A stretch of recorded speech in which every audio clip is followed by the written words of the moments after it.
Alors, bonsoir à tous et à toutes. Plaisir de vous avoir pour ce premier webinaire que nous avons sur le master en gestion de projet de développement durable et humain.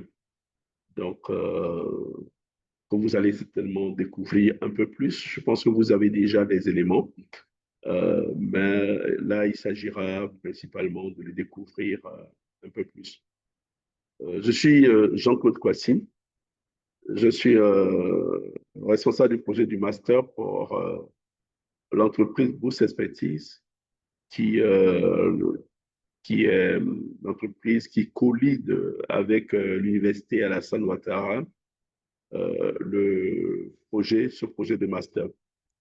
Donc, il s'agit d'un master professionnel, donc, et c'est ce qui justifie la co-construction du master dans le cadre d'un partenariat type entre structures universitaires, entreprises privées, et nous mobilisons également la participation des acteurs au développement, de même que des structures nationales publiques qui portent sur les questions de développement durable et humain au niveau des États.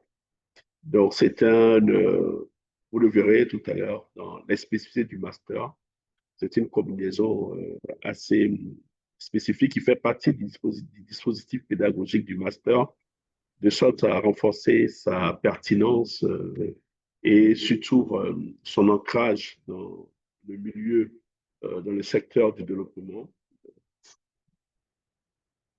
pour répondre donc de façon très pertinente et très spécifique aux besoins du secteur. Euh, donc, nous aurons pour cette présentation l'occasion d'avoir une intervention de Madame Kaila Ouattara, qui est directrice de l'entreprise Boost Expertise. Et dans le cadre de ce projet, dans le cadre du projet du master, elle est donc membre de la commission pédagogique et scientifique du master, commission à laquelle moi-même j'appartiens également. Au fil de ce mois et du mois suivant, nous aurons donc une série de webinaires qui mobilisera d'autres membres de l'équipe projet du master, y compris le directeur du master, professeur Assue Yao, professeur à l'université Alassane Ouattara de Boaké. Je rappelle à toute fin utile que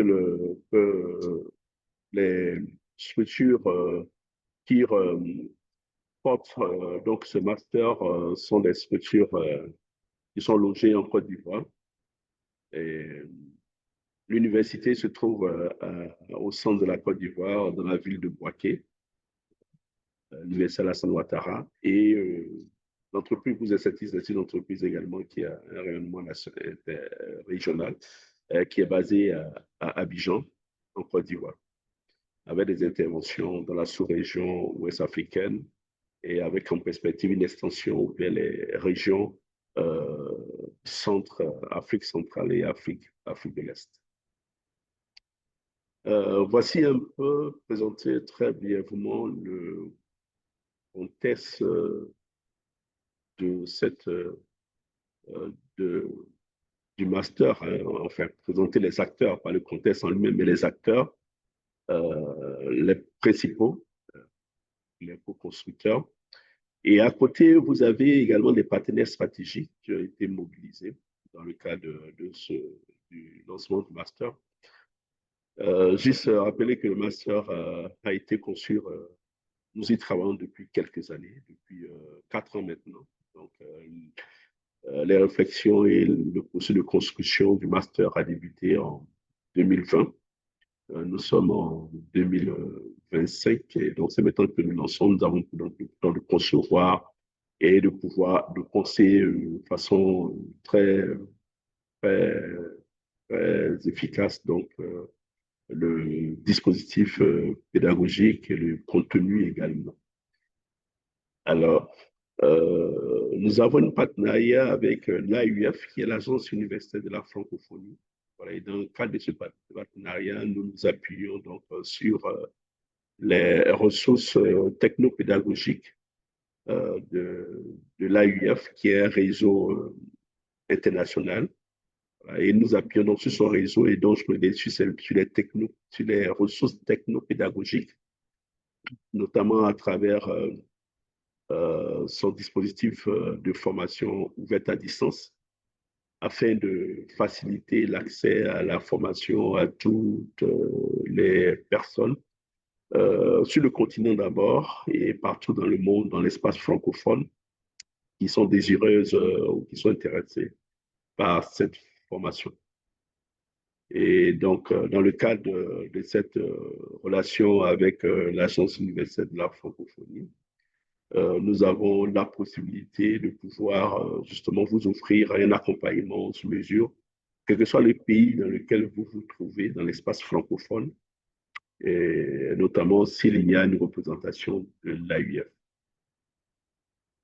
Donc, voici les premiers éléments, voilà, descriptifs pour vous rassurer quant à l'envergure internationale donc, du dispositif du master.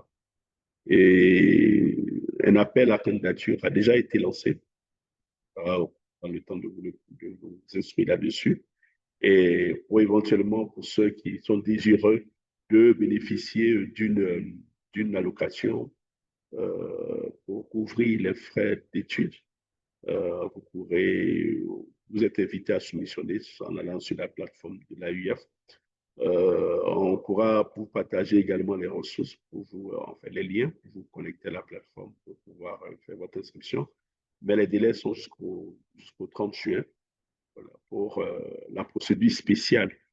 Sinon, en dehors de cette procédure spéciale, il y a la procédure régulière, voilà, que vous retrouverez dans la brochure d'inscription du master. Donc, pour juste vous informer de cela, et vous pouvez éventuellement poser vos questions par rapport aux deux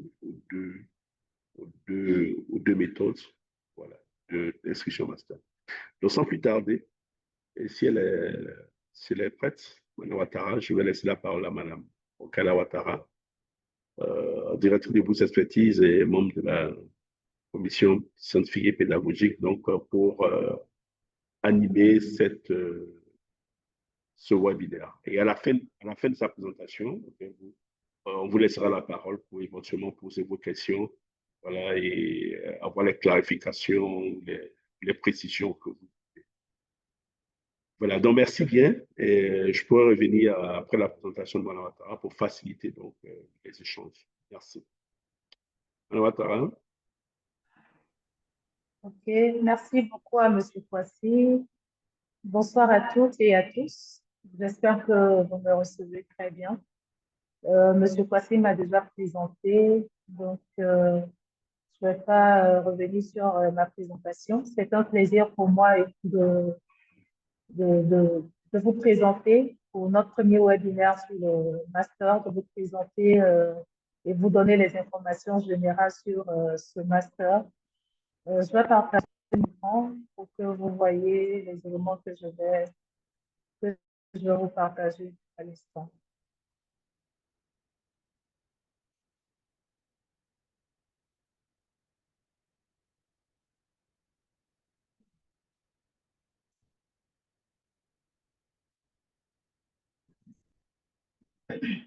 Pardon.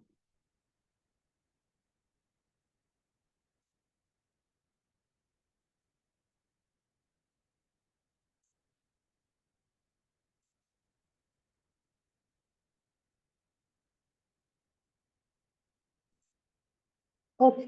Donc, voilà. Le son est bon, vous m'entendez bien? Si vous m'entendez, mettez juste des pouces.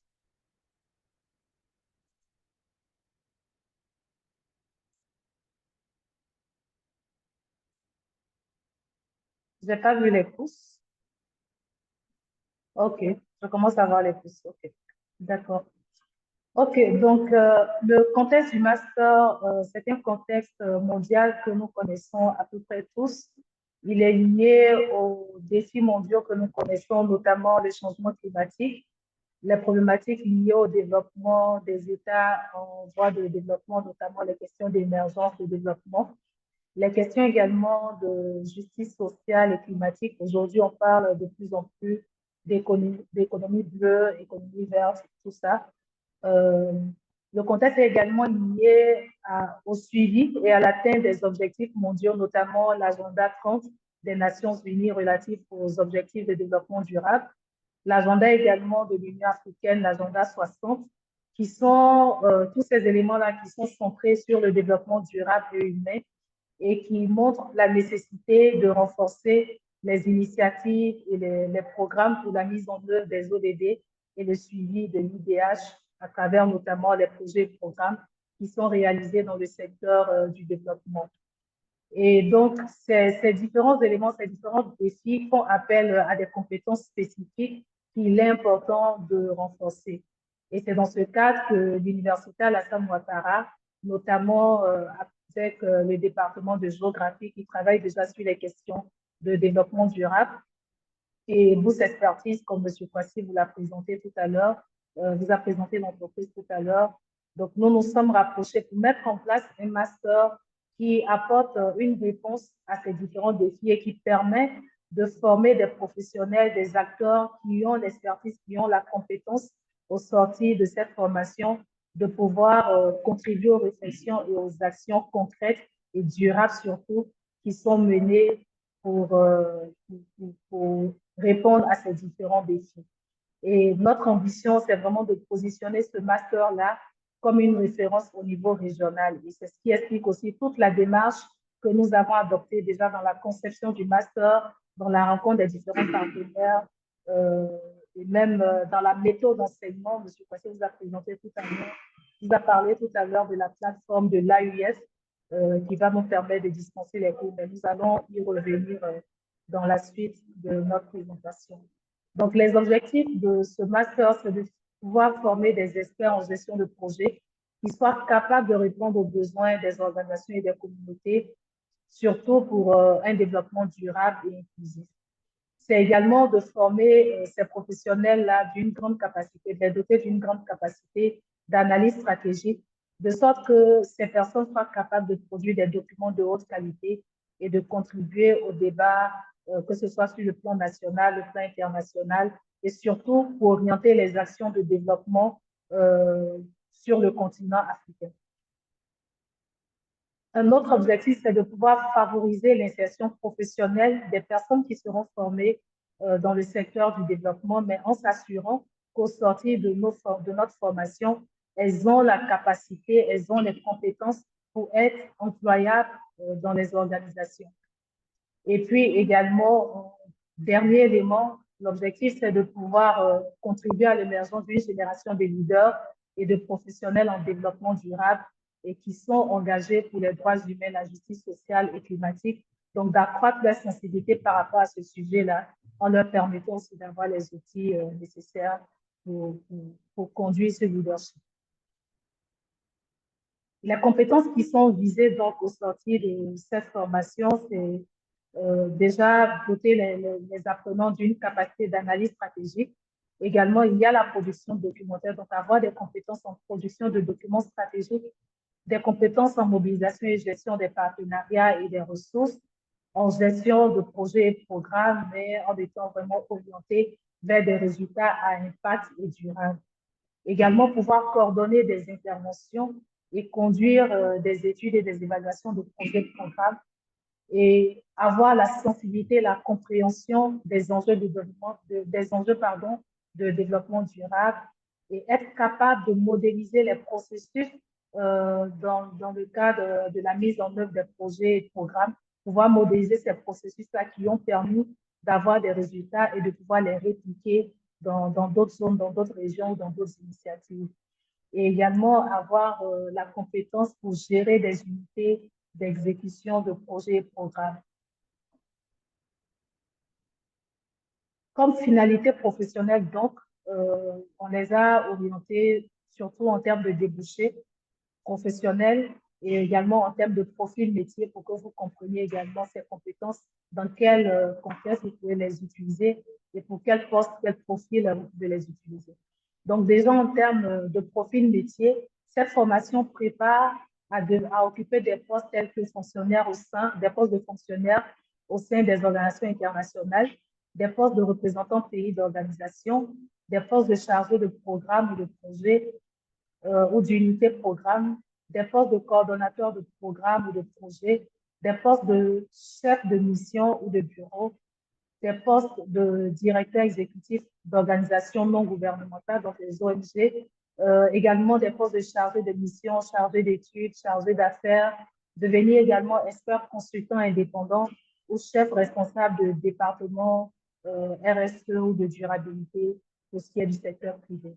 Les organisations qui sont possibles ou les structures qu'il est possible d'intégrer au sortir de cette formation, on a les organismes de développement, les agences de coopération bilatérale ou multilatérale, les missions diplomatiques, les départements d'État, les cabinets et départements ministériels, les collectivités territoriales, les organisations non gouvernementales, nationales ou internationales, les ONG internationales, comme CARE, comme Save the Children, comme IRC, par exemple, des cabinets d'études, de stratégie et de prospective, des départements RSE durabilité dans les entreprises. Vous en avez de plus en plus dans de nombreuses entreprises privées, dans les banques, par exemple, comme SGDCI, vous avez des départements qui sont orientés vers la durabilité.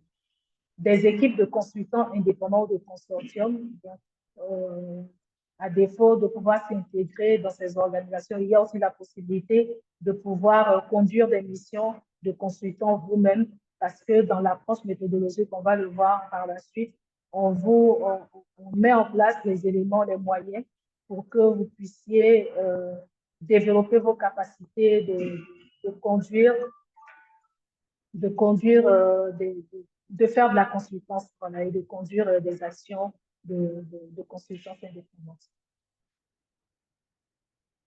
Pour pouvoir candidater pour le master, c'est un bac plus 4, c'est un niveau bac plus 4, donc ça demande d'avoir au moins un bac plus 3, donc soit une licence ou avoir un diplôme de cycle ingénieur, en tout cas avoir un bac plus 3. Également, être travailleur du secteur du développement ou de l'humanitaire, ça c'est où, mais le minimum, c'est vraiment d'avoir une licence. Les travailleurs également du secteur sont les cibles principales. Et puis également, toute personne qui répond aux conditions de candidature, donc notamment la licence et tous les documents d'équivalence qui seront demandés par l'université. Donc l'équivalence et l'analyse des dossiers se fait par l'université pour s'assurer déjà que votre diplôme il est reconnu.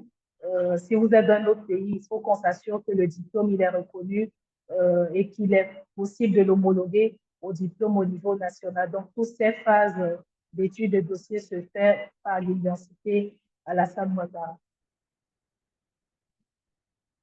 La formation est organisée suivant les normes du CAMES, donc en 60 crédits. Pour chaque année, ça nous fait un total de 120 crédits pour les 2 années. Et pour un ensemble de 21 unités d'enseignement. Dans les unités d'enseignement, vous avez les éléments constitutifs d'enseignement ou si vous voulez qu'on appelle communément les modules. Donc, dans chaque unité d'enseignement, vous avez les modules. Pour le Master 1, vous avez cette répartition. Pour le semestre 1, vous avez 8 unités d'enseignement pour 260 heures de formation et 30 crédits. Pour le semestre 2, vous avez 5 unités d'enseignement pour 464 heures et 30 crédits. Donc, les crédits sont répartis vraiment 30 par semestre. Pour le Master 2, semestre 3, donc, vous avez 5 unités d'enseignement pour 276 heures et 30 crédits. Pour le semestre 4, on a 3 unités d'enseignement pour 624 heures et 30 crédits. Au niveau du Master 2, le nombre d'UE est revu un peu à la baisse parce que c'est au niveau du Master 2 que vous préparez le mémoire, donc ça demande un peu de temps pour se consacrer à la recherche. Pour l'ensemble des 120 éléments constitutifs d'enseignement ou modules qui composent le master, on a 66% de ces modules-là qui sont de ces éléments constitutifs d'enseignement qui sont délivrés par des professionnels parce que c'est un master professionnel. Donc, on a 106% qui sont délivrés par des professionnels et qui sont experts et spécialistes du domaine du développement, de l'action sociale, de l'humanitaire, de la RSE et qui sont des experts nationaux et internationaux.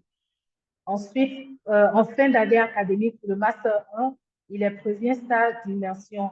Et ce stage d'immersion, c'est au maximum 6 semaines, qui consiste à mettre les apprenants, les auditeurs en groupe de consultance libre sur un sujet donné, sur une thématique libre qui est au choix et qui leur permet de pouvoir appliquer véritablement toutes les compétences acquises durant la formation.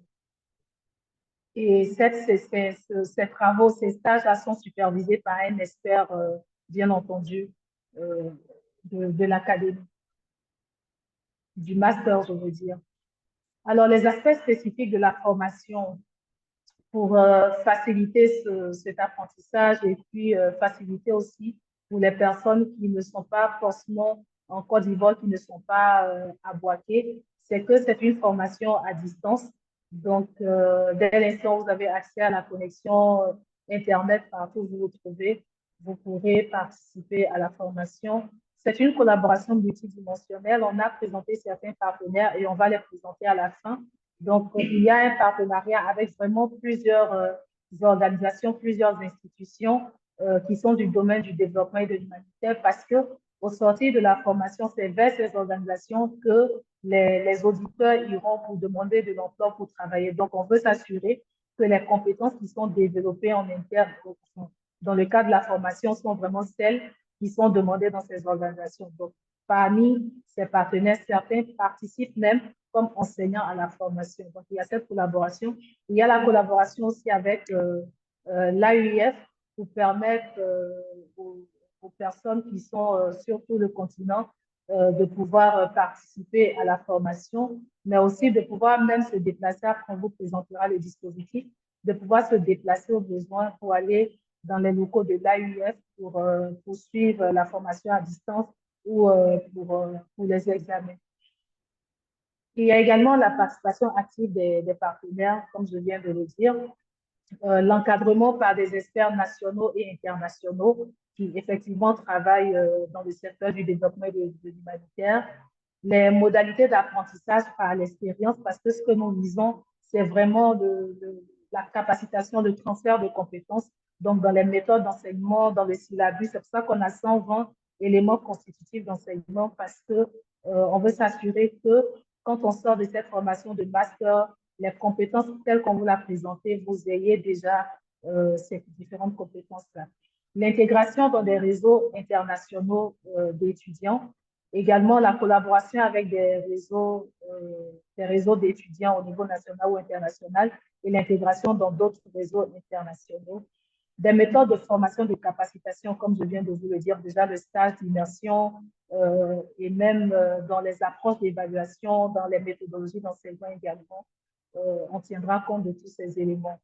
La capitalisation et la diffusion des bonnes pratiques et approches réussies de développement. Voilà. Donc ça, c'est la première année du master, mais déjà la conception du master a été faite sur la base d'un benchmarking qui a été fait de ce qui se fait déjà sur le continent dans le cadre des formations en gestion de projet pour voir ce qui est bonne pratique et comment développer cela. Et puis, on s'inspire aussi des bonnes pratiques au sein des partenaires du master et ce sont des processus aussi qui seront davantage renforcés et améliorés au fur et à mesure de la mise en œuvre du master.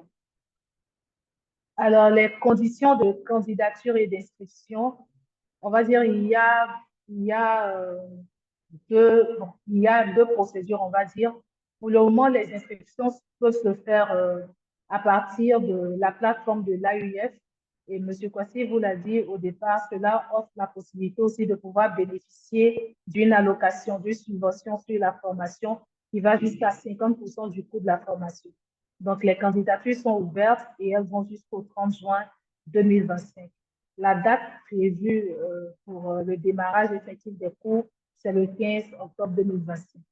Maintenant, pour les personnes qui n'auront pas pu s'inscrire sur la plateforme de l'AUF dans cette période, parce que la plateforme va se fermer, il y a un délai pour ça. Donc, les personnes qui n'auront pas pu s'inscrire, elles s'inscriront par un autre processus, donc elles enverront leur candidature directement, mais elles ne pourront pas bénéficier de l'allocation dans ce cas, parce que ça sera après la période de réception des candidatures pour l'AUF.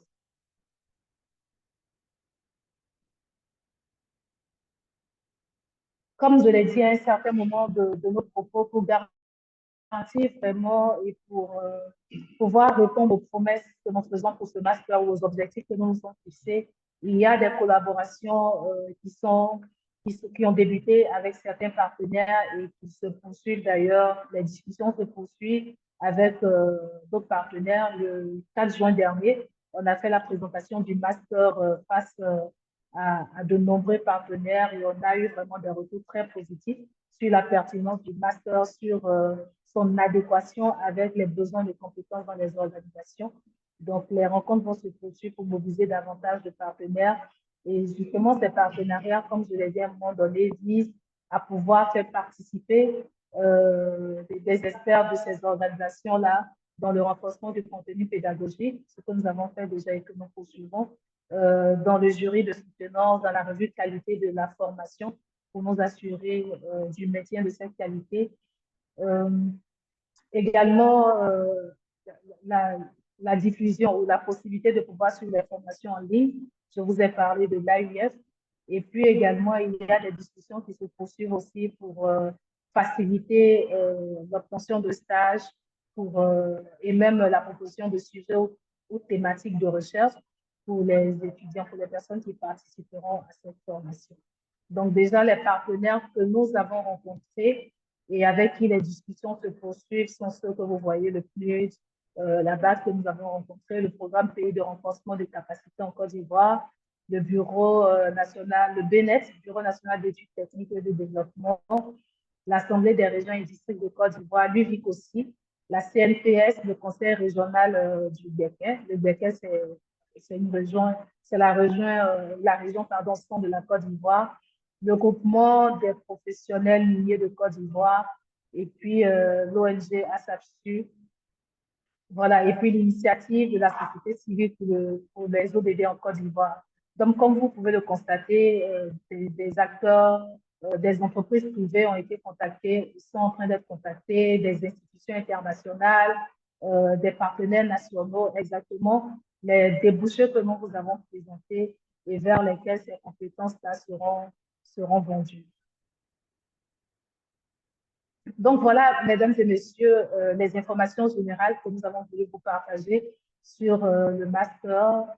Je vous remercie pour votre écoute et votre attention et on se rend disponible pour répondre à vos questions et préoccupations relatives à ce master. Merci. Donc, pour participer à la série des questions, il faut juste lever la main. Monsieur Kwasi, comme il a dit, il va faciliter cette section. Mais il faudra juste lever la main pour pouvoir participer. Et on vous donnera la parole. Merci.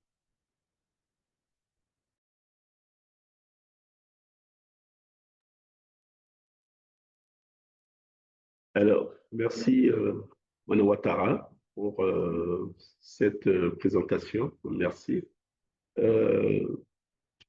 Mesdames et messieurs, voilà, nous sommes à la série des échanges.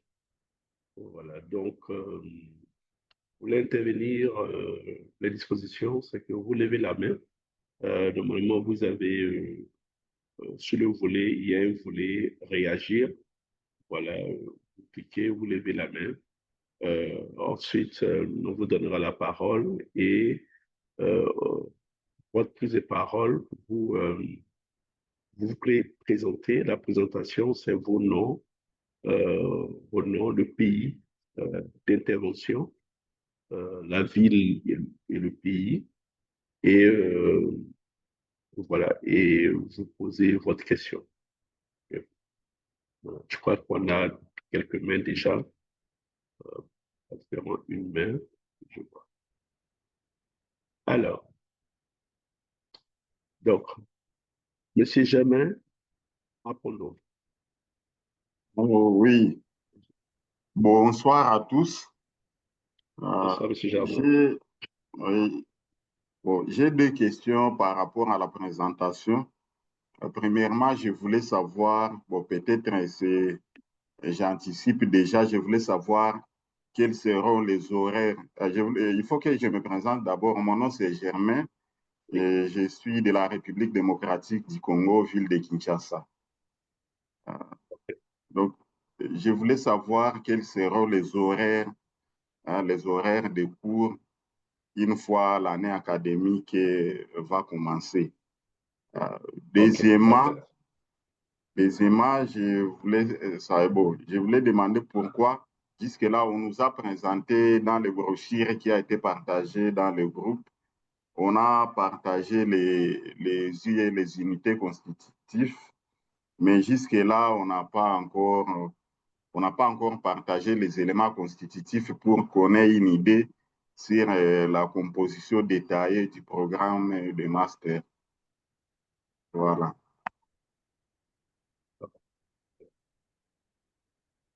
Merci bien, Monsieur Germain. Oui, Monsieur Derrick, allez-y. Le même procédé, présentez Euh, votre nom et votre bonjour, pays. bonjour monsieur, bonsoir. Je suis monsieur Malawa Kwaku Derrick Elka, Ivoirien résident à Abidjan. Alors, ma question est d'abord de savoir quel est le coût de la formation. Ensuite, quelle est la période pour chaque année de formation? C'est-à-dire, au niveau du Master 1, on vient tout à l'heure d'apprendre que ça va commencer le 15 octobre. Donc, c'est du 15 octobre à quel mois? Voilà. Et je crois les horaires de cours, puisque c'est en ligne. Voilà. Et aussi, si on peut avoir les modules. Voilà. Donc, voici en grosso modo mes questions. Merci. OK, merci bien. Je crois qu'on va commencer par répondre à ces deux séries à cette première série de questions. Alors, vous voulez répondre déjà?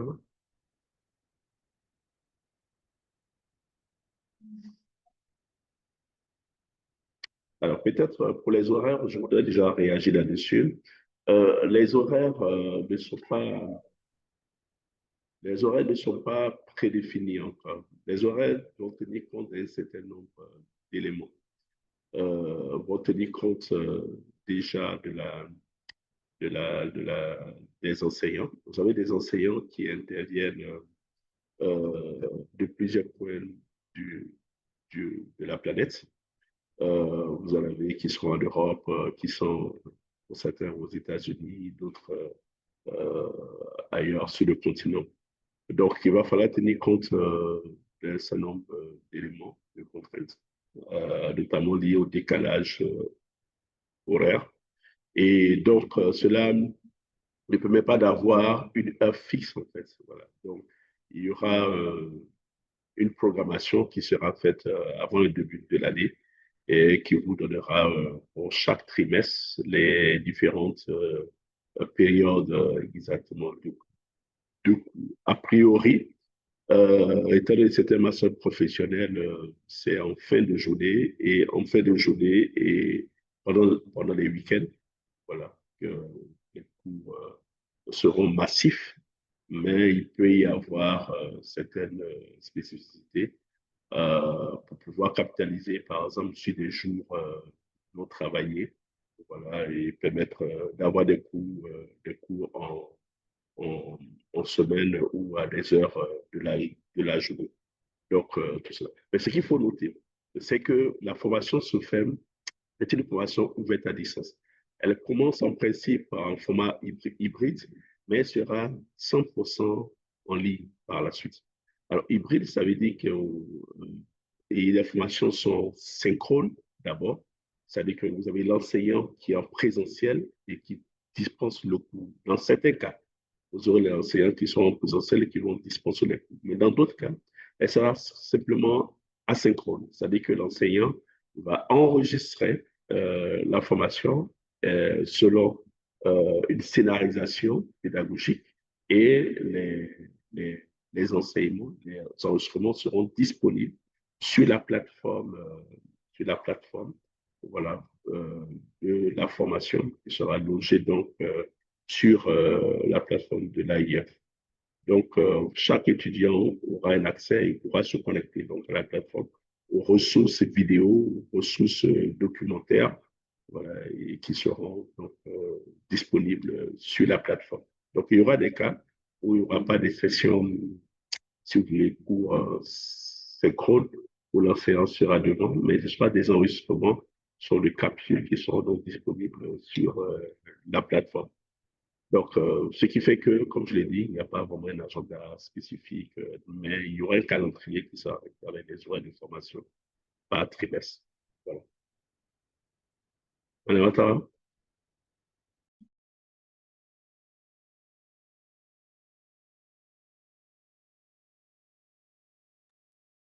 Pour les horaires, c'est exactement comme M. Kwasi l'a dit. Pour ce qui concerne le partage des informations sur les éléments constitutifs d'enseignement, je ne sais pas si vous avez reçu la brochure d'information sur le master, mais sur la brochure, on a vraiment, de façon un peu plus détaillée, les différentes unités d'enseignement qui seront abordées. Je pense qu'à certains endroits, on a même, je ne sais pas laquelle des brochures vous avez reçues, on a les écrits qui sont partagés. Donc, si ce n'est pas le cas, peut-être qu'on va partager peut-être dans le groupe. On va partager dans le groupe aux personnes qui vont nous demander. C'est ça, hein? Monsieur Pascal. Et, alors, une précision à ce niveau, peut-être, c'est que Madame Ouattara a indiqué que nous avons tout récemment eu une consultation de certains acteurs du développement. Et donc, il y a des actualisations qui doivent se faire à l'issue de cette.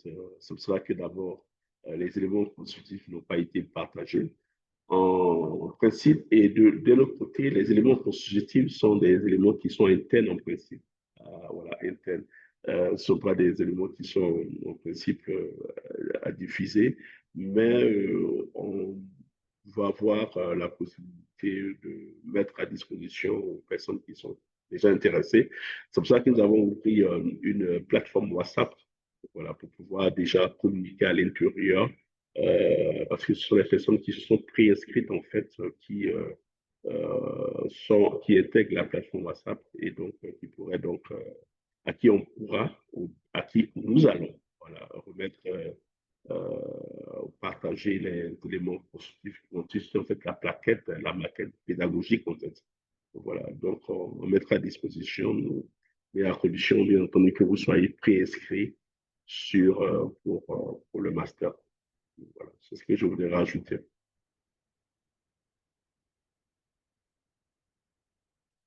Et il y avait aussi d'autres questions sur le coût et la période.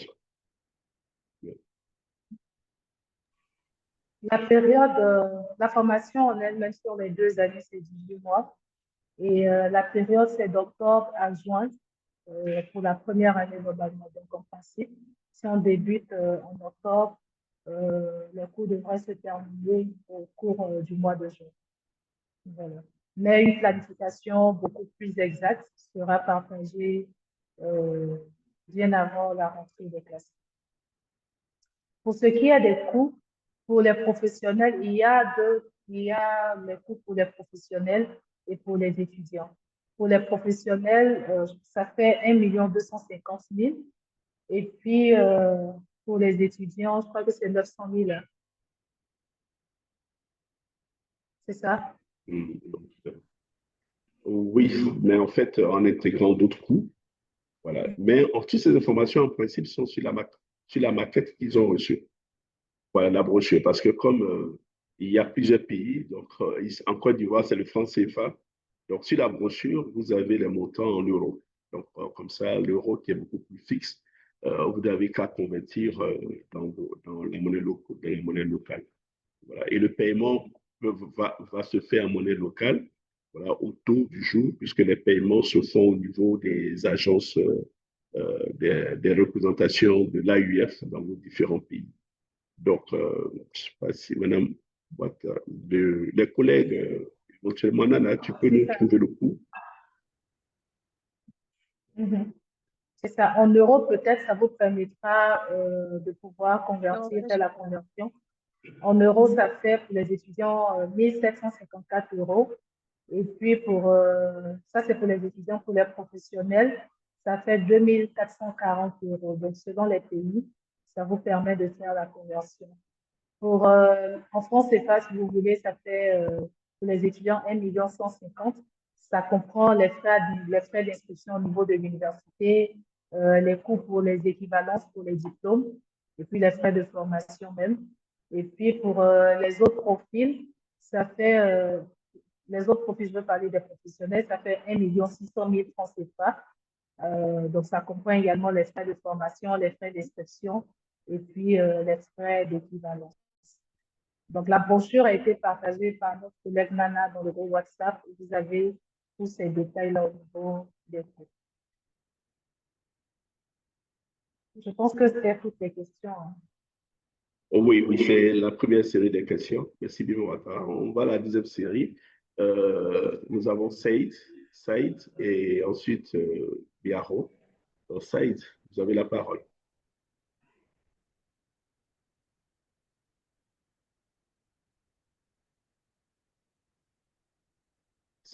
Saïd Abad, vous avez la parole. Bonsoir. Bonsoir à vous. Bonsoir. Merci beaucoup pour la précision de votre cours de master. Moi, je suis au Tchad. J'aimerais l'éclaircissement sur les cours en ligne. Vous avez parlé de cette plateforme. Je ne sais pas, c'est adapté à chaque personne ou bien on évolue ensemble avec tout le monde, quoi. À mon niveau, moi, je comprends si au niveau des plateformes, c'est-à-dire que tout est organisé, si la personne veut accélérer même, s'il a le temps, ou bien s'il veut aller lentement, je ne sais pas votre organisation au niveau des plateformes. Merci. Okay. Merci beaucoup. Sur cette question, je crois que M. Kouassi va réagir. Ou bien on va prendre encore d'autres questions.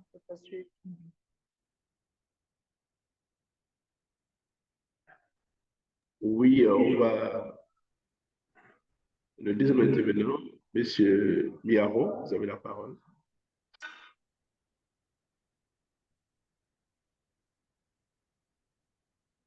M. Miaro. Bonsoir. Bonsoir. Bonsoir. Je m'appelle Mia et je viens de Madagascar, dans la ville d'Antananarivo. Et j'ai 3 questions à poser. La première question, c'est est-ce qu'on pourrait savoir à partir de quel moment on peut savoir quand est-ce que les candidatures seront acceptées? Et la deuxième question, c'est est-ce que pour s'inscrire en Master 1, donc il faut faire une demande d'équivalence et pour le diplôme. Et la troisième question, c'est est-ce que les cours seront à 100% sur Zoom ou bien il y aura comme des fichiers PDF où il y aura les cours qui seront écrits. Voilà. OK, merci bien. Merci. Merci, Miao. On va donc prendre une troisième question. Franklin, bonsoir.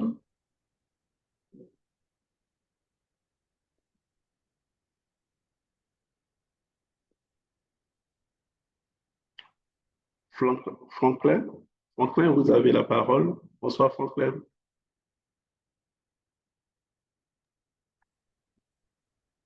Oui, bonsoir.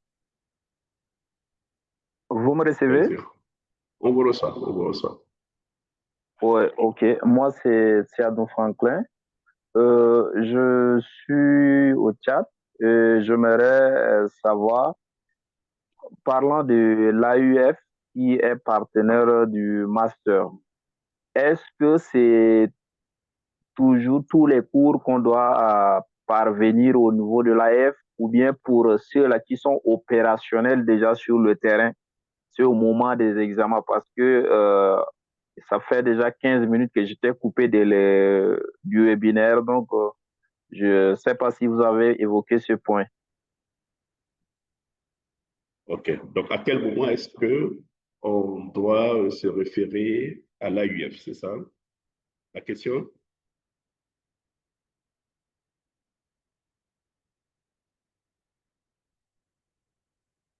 OK. Alors, je crois que je vais esquisser un premier lot de... Monsieur Franquin, c'est ça? C'était ça votre question? À quel moment de la formation se référer à l'AUF? C'est ça? Bon, on va essayer d'y répondre et éventuellement, si vous n'avez pas la réponse, vous pourrez toujours nous interpeller.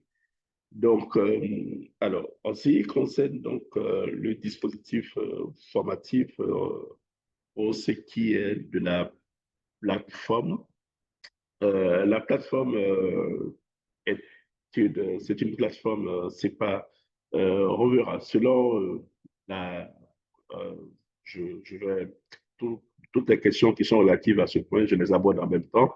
L'application qu'on utilisera, ça, elle pourra être Zoom, mais on appréciera en fonction en fait de la compatibilité de la plateforme Moodle. Voilà, c'est celle-là que l'AUF utilise, donc qui est rattachée à l'AUF. Donc, en fonction de la compatibilité, nous verrons quel dispositif de visioconférence utiliser. A priori, ça pourrait être Google Meet, ça pourrait être Zoom Meeting, comme nous faisons là maintenant, ou Teams. On verra. Voilà. Donc, mais dans tous les cas, que ce soit l'un ou l'autre de ces applications, en principe, elles sont opérantes pour les classes, en fait, pour les formations en ligne. Alors, pour ce qui est de l'organisation, oui, il y aura des classes room. Lorsque vous intégrez une classe, il y a d'abord la classe room. La classe room, qui est un espace qui est réservé à tous les étudiants d'une même classe. Donc, ici, dans le cas du Master 1, on ne sait pas, en fonction du nombre d'inscrits, hein, on verra le nombre de classes à faire, mais a priori, on tend vers une classe par année, parce que l'idée n'est pas de former en masse ces professionnels. Là. On essaie de créer une relation étroite avec les acteurs de développement sur le continent, de sorte à avoir à ressortir le besoin effectif de compétences sur la matière, pour ne pas avoir formé des personnes qui ne seront pas utilisées. Mais un volet important de la formation qui fait qu'il y a très peu de risques justement que vous soyez sur le carreau après la formation, c'est vraiment la capacité à les compétences de consultants qui seront développées durant la formation. Donc, mais anyway, malgré quand même cette perspective, cette forte capacité d'absorption professionnelle, soit en tant que consultant, soit en tant qu'acteur intégrant une organisation, surtout vous avez vu la variété d'organisations qui peuvent recruter ces professionnels-là. Mais nonobstant cet aspect, cette opportunité, nous allons quand même calibrer. Donc, il y aura une classe au maximum 2 par année. Et donc, vous aurez accès à la classroom. La classroom, vous avez l'ensemble des ressources. Toutes les vidéos, que les formations soient synchrones ou asynchrones. Synchrone, ça veut dire qu'elles sont faites devant le professeur assis devant l'écran et il donne son cours. Mais après, c'est enregistré automatiquement et c'est mis sur la classroom. Ou ça peut être des capsules qui sont déjà préparées à l'avance. Dans ce cas, c'est asynchrone. Le professeur ne va pas s'asseoir devant, il a déjà fait ses capsules et vous avez toutes ces ressources-là, que ce soit en asynchrone ou en synchrone, tout sera disponible. Des vidéos. Ensuite, il y aura chaque cours à un support numérique, un support PDF qui pourra être exploitable. Vous aurez également dans la classe une section pour les exercices. Et les exercices seront disponibles également. Voilà, donc tout ça, maintenant, les évaluations formatives qui se font tout au long de la formation également seront disponibles sur le Classroom. Alors, pour accéder au Classroom, chaque étudiant a un accès. Et cet accès-là, vous pouvez accéder à tout moment à la Classroom. Vous pouvez effectivement aller à votre rythme, mais les formations sont calées dans une période précise. Elles sont trimestrielles et les évaluations se font à la fin de chaque trimestre. Donc, vous pouvez aller à votre rythme dans le trimestre, mais vous êtes tenu de faire les évaluations sommatives après donc, le trimestre. Et après le trimestre, à moins que vous soyez reconduit sur des partiels, non pas sur des partiels, mais plutôt sur une seconde session. Voilà. Les sessions relatives aux modules ou aux cours qui sont été vus dans la période précédente seront clôturées.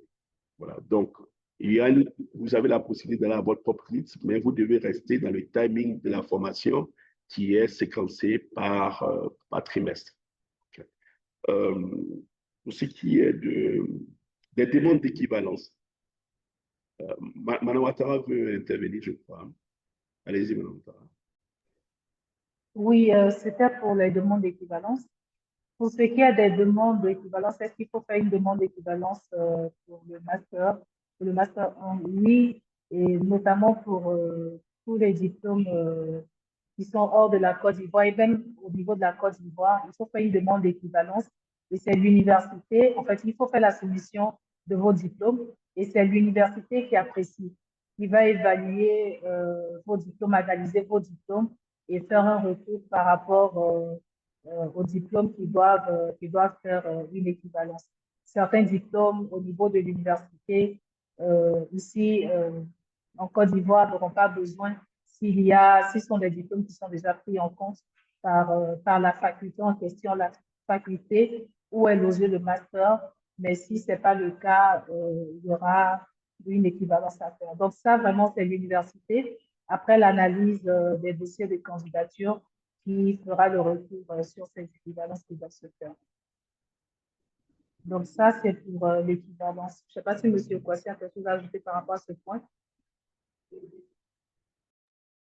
Alors, ce qui est ajouté également par rapport à ce point, il y a, quand vous êtes dans la procédure, vous avez la certification qui se fait au niveau de votre pays.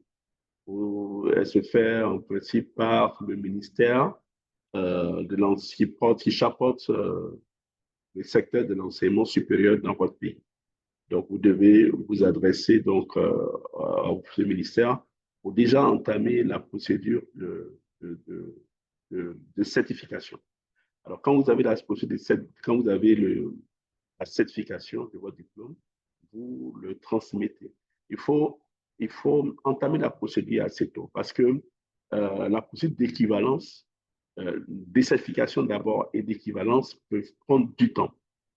Vous pouvez être admissible au master, mais si vous n'avez pas fourni la certification de votre diplôme pour entamer et que vous n'avez pas eu l'équivalence également, cela peut poser un problème quant à votre admission finale en fait.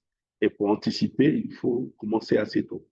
Donc, il faut anticiper 3 mois à l'avance pour éviter de se retrouver en train d'entamer l'année sans que voilà, vous n'ayez eu encore la documentation pour assurer votre admission finale au master. Donc ça, il faut vraiment anticiper. Donc la procédure pour la certification du diplôme, elle se fait au niveau de votre pays.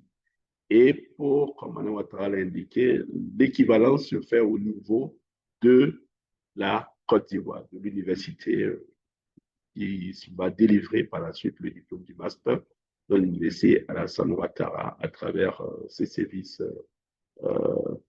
pédagogiques.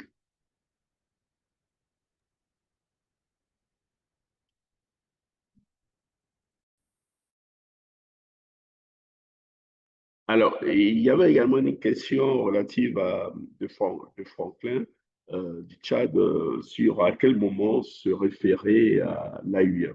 Alors, le dispositif de la formation ouverte à distance offre l'opportunité particulière de réduire le plus possible les mouvements. Et donc, toute la formation risque les moments clés au cours de la formation, pendant lesquels vous serez amené à être en contact avec l'AUF, sont d'abord à l'inscription, au paiement de vos droits d'inscription. Voilà, en ce moment, tout serait tenu dans l'AUF, la représentation de l'AUF pour pouvoir payer. Et au moment des évaluations sommatives, les évaluations en fin de trimestre. Voilà. Donc, c'est à ces moments-là que vous serez tenu d'être présent. Oui, oui, il y avait une autre question, oui. Là, il y avait une question sur la période à partir de laquelle les candidatures seront acceptées. Donc là, c'est déjà la période des inscriptions de la soumission des candidatures, comme on l'a dit. Sur la plateforme de l'AIF, ça va jusqu'au 30 juin. Donc déjà, pour les personnes qui auront soumis leur candidature sur la plateforme de l'AIF, je pense que les candidatures seront analysées dans le courant du mois de juillet. On vous fera un retour sur les périodes exactes de retour après l'analyse de ces candidatures. Mais comme la rentrée en octobre, donc jusqu'à la fin du mois de juillet ou en août, on aura des retours sur les candidatures qui auront été soumissionnées via la plateforme de l'AIF.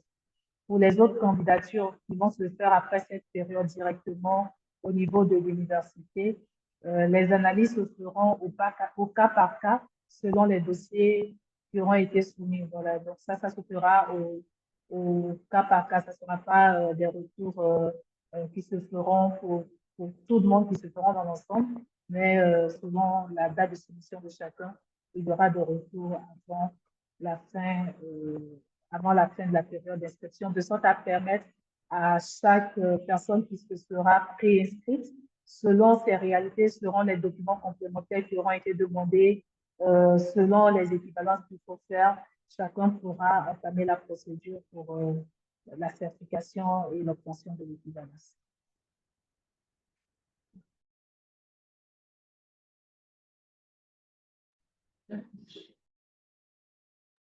Peut-être que c'est la dernière question.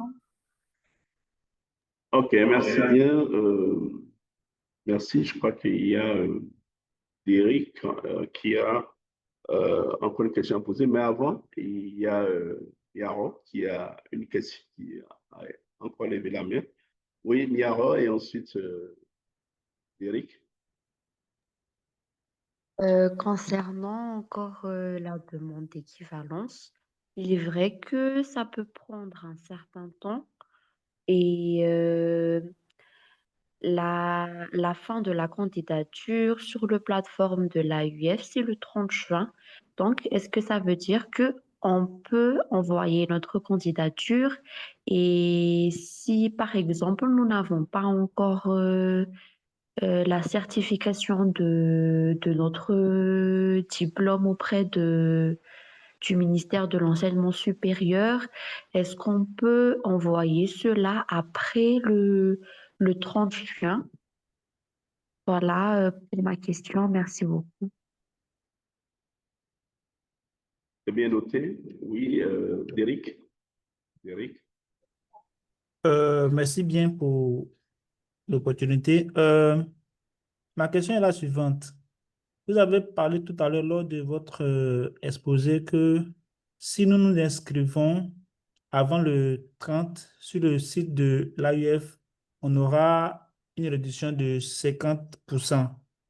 J'aimerais savoir, est-ce que ça concerne les étudiants et les autres profils également? OK, c'est bien noté. Merci, Eric. Je crois qu'il y a Sylvie, allez-y.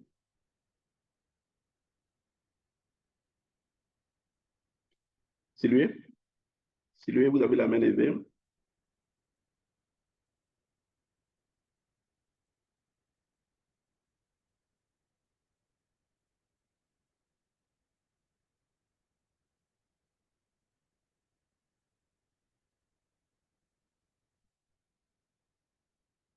Sylvie, vous avez la main levée. Vous m'entendez?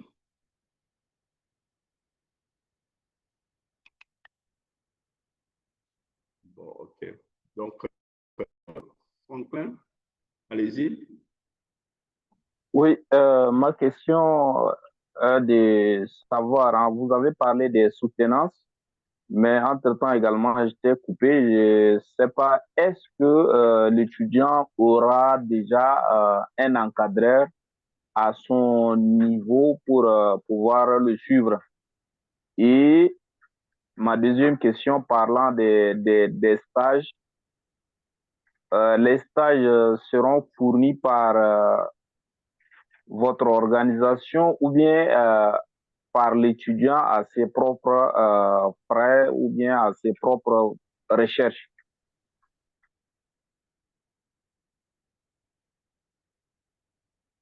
OK. Merci.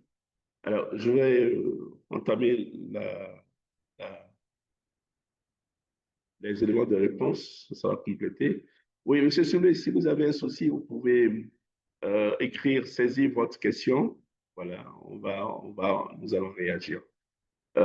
Concernant la procédure, en ce qui concerne les envois. Alors, je voudrais faire une précision. Et pour clarifier, l'allocation de l'AIF. L'allocation de l'AIF n'est pas octroyée systématiquement lorsque vous vous inscrivez via le dispositif de l'AIF. Il y a des conditions d'octroi de l'allocation de l'AIF. Elle peut aller jusqu'à 50%, mais pas forcément qu'elle soit à 50%. Jusqu'à 50% pour les étudiants. Et autant les étudiants que les professionnels.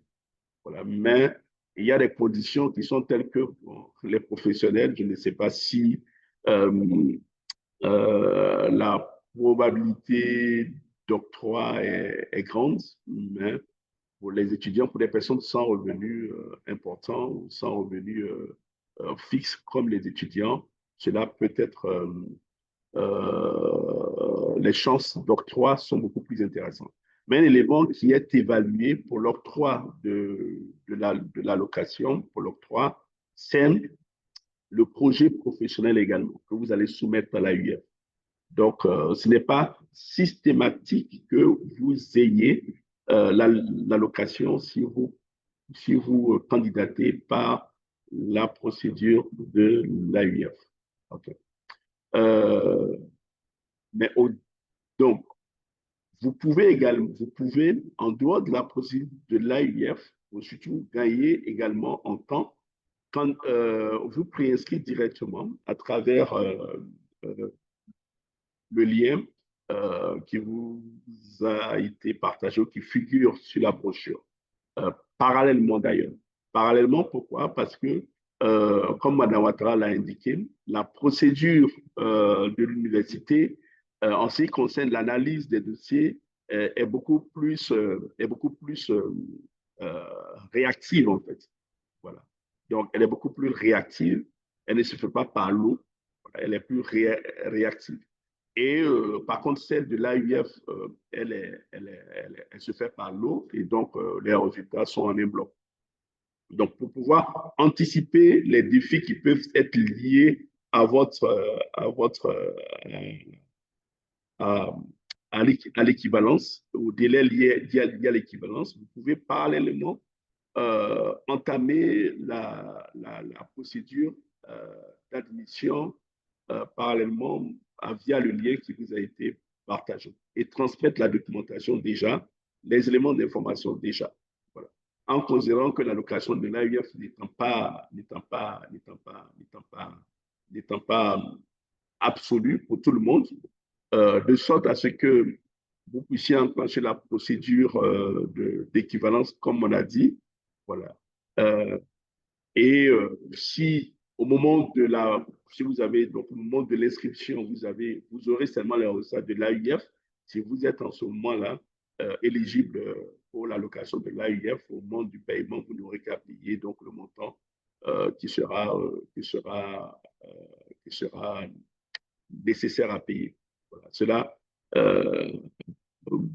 vous ne serez pas donc tributaire du résultat de l'AUF avant d'enclencher la procédure d'équivalence.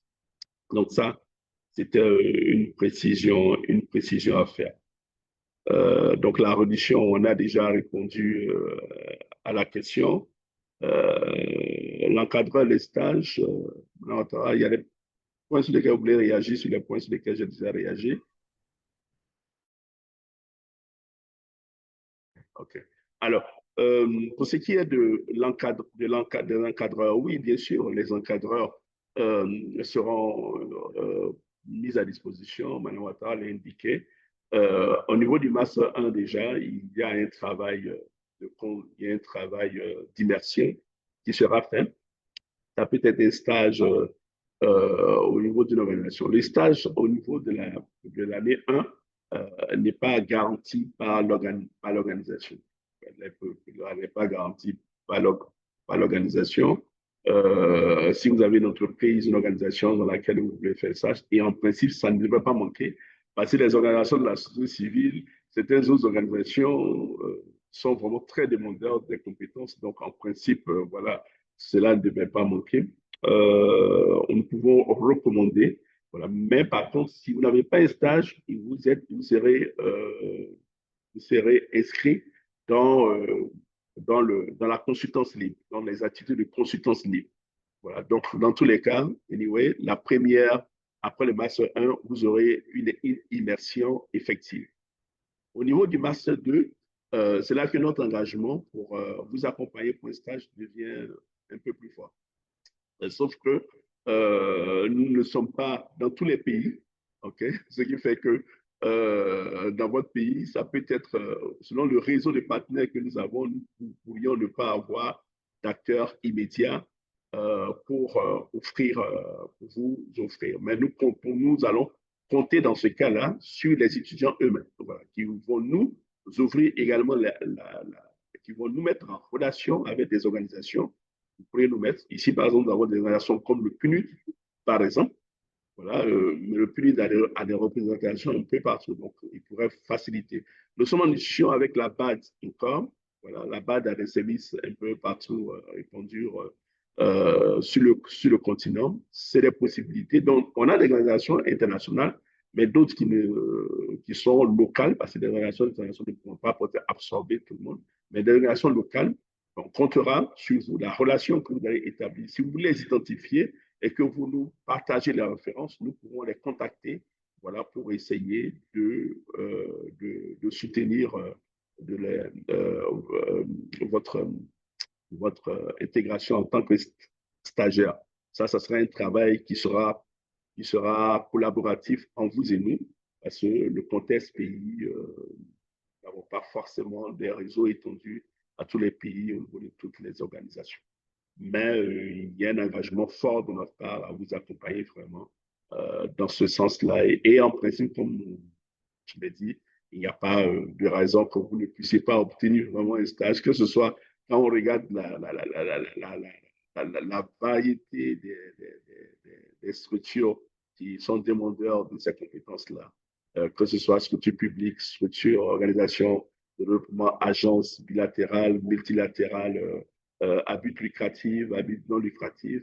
En principe, cela ne devrait pas poser de problème. Madame Ouattara, est-ce qu'il y a quelque chose à ajouter? Non, pas sur ce point, peut-être sur le prochain point, qui est relatif à la question de monsieur ou madame Sylvie, je ne sais pas, sur est-ce qu'on peut s'inscrire cette année pour le Master 2? Non, pour cette année, on ne peut pas s'inscrire pour le Master 2. La formation commence par le Master 1 parce que c'est la première année. Donc, c'est un Master professionnel, comme nous l'avons dit, et il y a des compétences qu'on veut transférer au sortir de la formation. Donc, c'est vrai, vous pouvez avoir un niveau Master 2 et même dans des domaines de formation qui sont en rapport avec la gestion de projet. Mais ici, par rapport à la spécificité aussi de de l'enseignement que nous voulons donner. Donc, pour cette première année, la formation débutera par le master exclusivement. Donc, peut-être à partir de la deuxième année, on aura des classes de master. Mais pour cette année, c'est le master. Donc, c'est ce que je voudrais dire par rapport à ce point. Et pour la deuxième question, toujours de M. Suvier, par rapport aux modalités de paiement. Donc, il y a l'université. Avec l'université, il y aura un échéancier pour les paiements. Donc, les échéanciers aussi également vous seront communiqués par rapport aux périodes auxquelles il faut faire les paiements. Et par rapport même aux périodes, il faut faire les inscriptions au niveau de la scolarité centrale de l'université. Donc, toutes ces informations seront partagées après analyse, une fois que les dossiers auront été sélectionnés. Donc, les informations spécifiques seront partagées aux personnes retenues pour s'inscrire pour le master. Donc, c'était les deux questions de M. Sylvain. Alors, je voudrais compléter aussi sur seulement les conditions de paiement avant de passer la parole à M. Kwadjo. Effectivement, dans l'appel lancé par l'AUF, c'est indiqué que que le paiement doit se faire entièrement avant le début de la formation. C'est un point que nous allons discuter avec l'AUF. Notre objectif, c'est de faciliter les conditions de participation à la formation.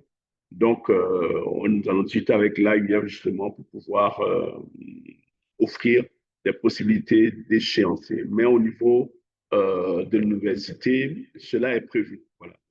Il y a des échéanciers qui sont prévus et qui vous seront communiqués, je pense que dès le début du mois de juillet. Voilà, les échéanciers seront communiqués. Mais rassurez-vous, il y a des modalités de paiement, il y a une certaine flexibilité que nous allons essayer d'avoir, de vous offrir, d'obtenir et de vous offrir, de sorte que justement, ce ne soit pas une contrainte et que cela voilà, soit profitable pour vous et que votre ambition ne soit pas freinée par ces éléments-là.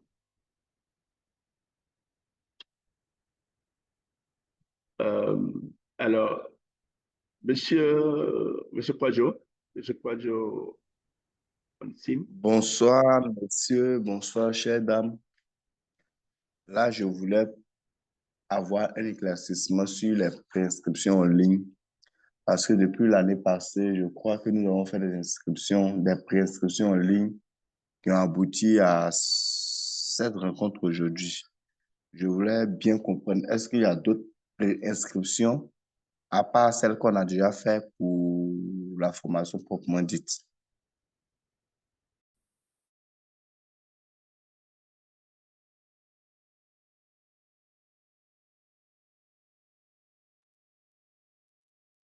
Est-ce que vous m'avez reçu?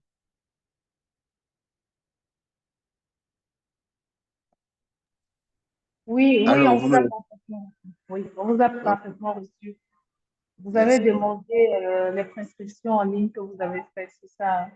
C'est le master. OK. Donc, la prescription que vous avez faite, c'est pour vous préinscrire. Il n'y avait pas de document qui avait été demandé pour la préinscription. C'était déjà une préinscription pour les personnes qui étaient intéressées par le master. Donc, ça, je pense que pour la plupart des personnes qui sont préinscrites en principe, on a partagé des liens pour intégrer le groupe WhatsApp dans lequel vous êtes, où on partage les différentes informations. Vous, où la plupart des personnes sont les personnes qui ont manifesté leur intérêt pour le master. Maintenant, l'inscription dont il s'agit, c'est maintenant vu le démarrage effectif du master. Dans cette inscription, il y a des dossiers à soumissionner, des dossiers de candidatures qui doivent être soumissionnés, qui doivent être transmis, qui seront analysés et c'est sur la base de cette analyse des dossiers maintenant qu'on notifiera les personnes qui ont été retenues pour prendre part au master. Parce que comme on a dit, il faut déjà un minimum de bac plus 3. Il faut des diplômes aussi qui sont reconnus, qui sont possibles d'être homologués au niveau de la Côte d'Ivoire. Donc, il y a tous ces différents éléments-là qui sont analysés avant de donner l'autorisation d'inscription. Donc, je pense bien que la préinscription que vous avez faite, c'était déjà pour manifester l'intérêt pour le master et recevoir les informations sur la suite du processus. Maintenant, il s'agit concrètement de faire la préinscription pour le master, effectivement, en soumettant vos dossiers.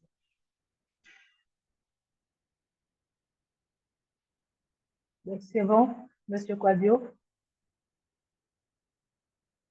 OK. Donc, Monsieur Quadio, est-ce qu'il y a d'autres questions? D'autres personnes qui veulent poser des questions? On a une question dans le groupe. Devons-nous envoyer notre avant-projet professionnel si on s'inscrit sur la plateforme de l'AUF? Oui, ça fait partie des documents de l'AUF, non? OK. Bon, je vais laisser M. Kwasi intervenir sur la question. Et puis, M. Kwasi va intervenir sur la question. Alors, vous serez invité à le faire concernant l'avant-projet. Voilà. Il y a des informations qui vous sont demandées pour votre inscription, enrôlement dans la plateforme de l'AUF. Donc, à la suite, voilà, nous vous contacterons pour, une fois que vous aurez rempli les conditions préalables, c'est en ce moment-là que vous sera demandé que la procédure pour l'allocation sera lancée. Voilà. Donc, allez sur la plateforme et regardez, mais bien entendu, ayez une idée claire de votre projet professionnel pendant que vous allez soumissionner sur la plateforme. Voilà, cela permet déjà de répondre aux questions préliminaires qui peuvent vous être posées concernant votre projet professionnel envisagé par la suite.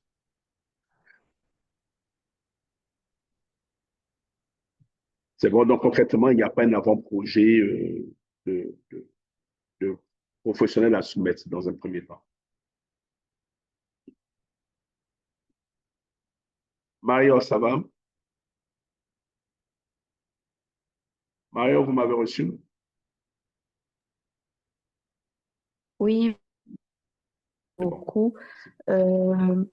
Donc, l'avant-projet, il devrait contenir à peu près combien de pages et est-ce que tout devrait être détaillé naturellement, non?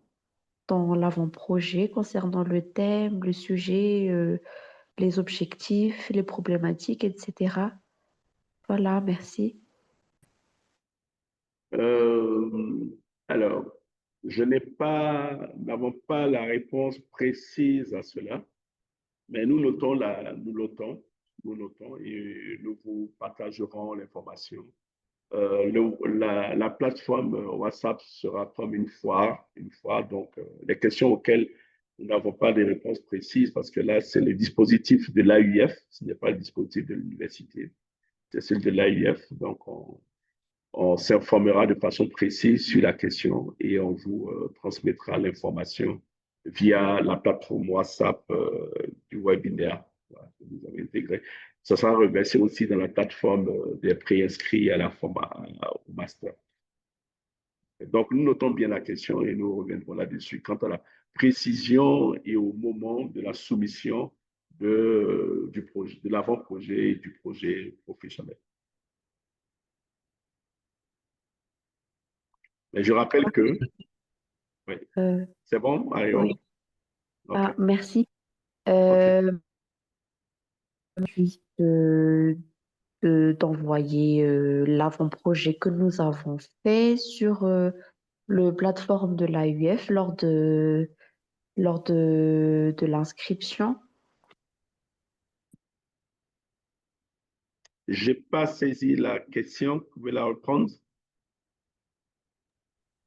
Je disais donc, lorsque l'on s'inscrit sur le plateforme de l'AUF, il faut tout simplement envoyer l'avant-projet que nous avons déjà fait sans prendre en compte, par exemple, les nombres de pages, vu qu'il n'y a pas vraiment d'indication précise.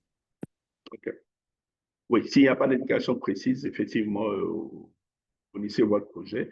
Mais je vous recommande de regarder, de vous informer sur les guidelines qui existent, génériques qui existent sur les avant-projets professionnels. Parce que si vous souhaitez un avant-projet d'une cinquantaine de pages, vous comprenez que, voilà. Donc, regardez, consultez les guidelines qui existent, voilà. Mais comme je l'ai dit, nous allons aller vite, aller à l'information et avant la fin de la semaine, nous espérons, ou en début de semaine au plus tard, semaine prochaine au plus tard, vous aurez l'information, des précisions quant à l'avant-projet à soumettre. Ok. Merci beaucoup. Merci beaucoup pour votre réponse. Alors, attends, il y a d'autres questions, je crois. Non, il n'y a plus de questions. Mais je vois la main de M. Quadio. Je ne sais pas si c'est une ancienne main ou si c'est une nouvelle main.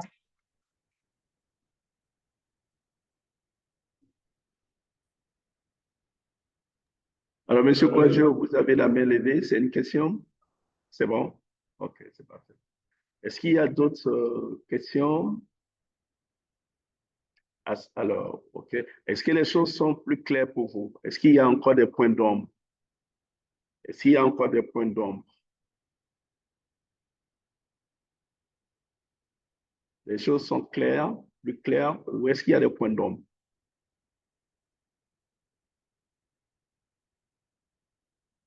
Surtout sur le dispositif de l'AUF.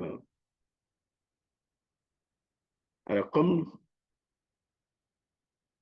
oui, il y a M. Koné, c'est clair, OK. M. Koné? Bonsoir, M. Koné. Oui, bonsoir, chers toutes et chers tous. Alors, ma question, c'est que moi, je veux faire le Masters 2. Je voulais savoir, est-ce que sur la plateforme de l'AUF, je me suis rendu et j'ai vu qu'il n'est pas mentionné le Masters 2. J'ai tout de même fait l'inscription avec le Masters 1. Je veux savoir, lorsque je serai sélectionné ou présélectionné, lors de l'inscription au paiement, tout ça, je pourrais toutefois faire ce choix de Masters 2. Merci. OK, merci bien, M. Koné. Alors, Mme Ouattara a dit le Master 2 n'est pas ouvert au titre de cette année académique 2020, 2025-2026. Le Master 2 sera ouvert au titre de l'année académique 2026-2027. Mais toutefois, nous vous recommandons de commencer votre inscription. Pourquoi? Parce qu'il y a, enfin, de faire votre préinscription en précisant dans votre demande, à la suite, dans la procédure d'admission, dans votre demande, vous précisez le, le niveau auquel vous voulez prétendre et la documentation dans tout le processus, parce que pour le Master 2, il y a également l'équivalence. Si vous voulez aller directement au Master 2, l'équivalence, et ça, c'est une procédure qui est un peu plus au-delà seulement, ce n'est pas seulement que le diplôme qu'il faut regarder, mais il faut regarder l'expérience professionnelle, surtout si vous êtes dans un domaine, vous avez eu un diplôme qui n'est pas dans un domaine directement en lien avec, le secteur. Voilà.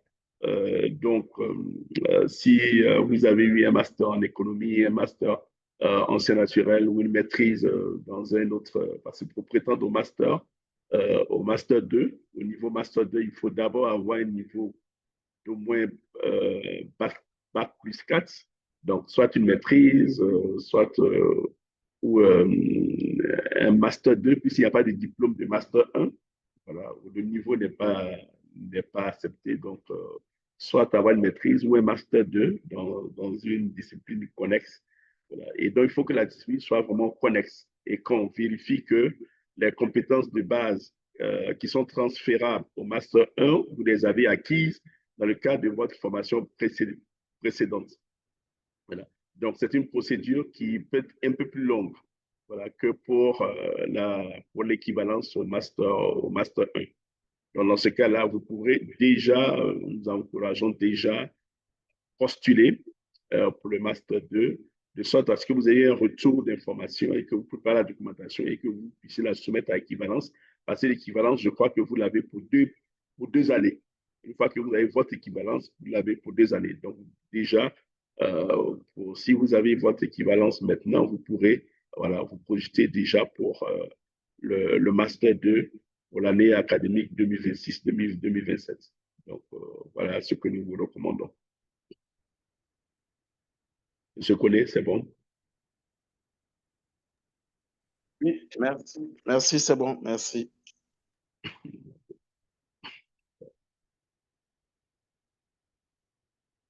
Alors, je crois qu'on a fait le tour et donc quelques questions sont en suspens, notamment en ce qui concerne la question donc du projet professionnel. Nous allons donc y revenir. Et nous pensons qu'il y a eu plusieurs questions sur la procédure d'inscription également. Je pense qu'il serait important qu'on fasse un petit document voilà, pour vous décrire plus en détail, de façon plus détaillée, cette procédure-là, pour que vous l'ayez comme une feuille de route qui vous oriente sur les prochaines étapes. Donc, je pense que ce sont les éléments hein, voilà, que nous captons. Madame Ouattara, je vous laisse pour le mot de fin pour que nous clôturons cette séance de webinaire. Mais je rappelle hein, que tout au long, sur les 6 semaines, à partir de 16 semaines, sur les 6 semaines jusqu'à la fin du mois de, de, de juillet, c'est ça, mois juillet, nous avons donc des webinaires de façon hebdomadaire voilà, pour discuter de plusieurs aspects relatifs au master, débouchés professionnels, contenu, revenir sur le dispositif de la formation, de la formation à distance et d'autres éléments. Je crois que on vous partagera également dans le groupe WhatsApp du webinaire les sessions programmées de webinaire et les thèmes, ainsi que les personnes qui pourront également qui devraient les animer, qui sont des professionnels du secteur. Voilà, et cela vous permettrait de renforcer peut-être votre adhésion, mais votre engagement pour le master et d'avoir une bonne compréhension de l'opportunité que le master a. Voilà, donc, voilà. Merci à professeur Mollet, voilà, professeur Mollet, qui est professeur à l'Université Alassane Ouattara, mais également membre de la commission pédagogique et scientifique. Professeur, un mot? Professeur, un mot? Non? OK, parfait. Mais elle a plutôt fait une recommandation, voilà. Et par mesure de prudence, donc, elle recommande l'inscription au Master 1 pour dicter les procédures d'équivalence. Allez, professeur. Bonjour, professeur. Oui, vous me recevez? Oui, Oui, on vous bonsoir à reçoit. tous Bonsoir, et professeur. merci pour les échanges. J'intervenais par rapport à la préoccupation de M. Koné. Il faut dire que nous sommes inscrits dans le système LMD et c'est un master qui est nouveau et pour éviter les équivalences où il faille évaluer les prérequis et tout ça, mieux vaut s'inscrire par mesure de prudence en Master 1, avoir les bases et aller en Master 2 pour les mémoires ensuite. C'est vrai qu'il peut avoir un diplôme équivalent, mais si les prérequis ne sont pas vraiment jaugés à la hauteur du Master 1, il devra s'inscrire en Master 1 et non en Master 2.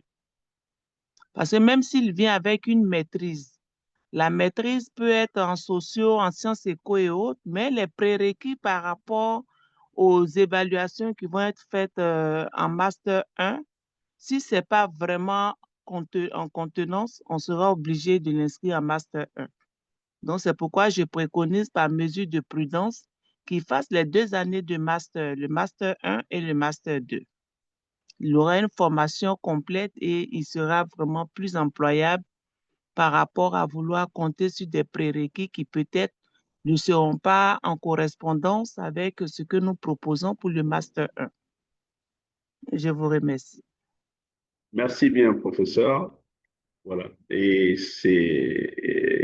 aussi une information très pertinente parce que les enseignements sont très évolutifs, les connaissances sont évolutives.